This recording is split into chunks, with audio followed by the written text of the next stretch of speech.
咁呢個咧就係酒店嘅正門啦，哇！大家見到幾豪華，1862年啊！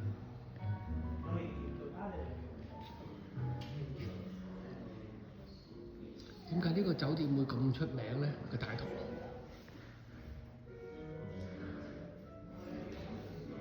呢個酒店咧，原來係1955年嘅時候，丘吉爾嚟過呢度度假。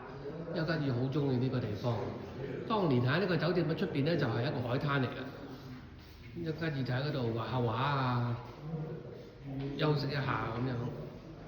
西西里當年盟軍登陸咧，每年都會舉辦呢一個節日嘅，呢個紀念日嘅。咁所以丘吉爾咧亦都會過嚟呢度度假嘅。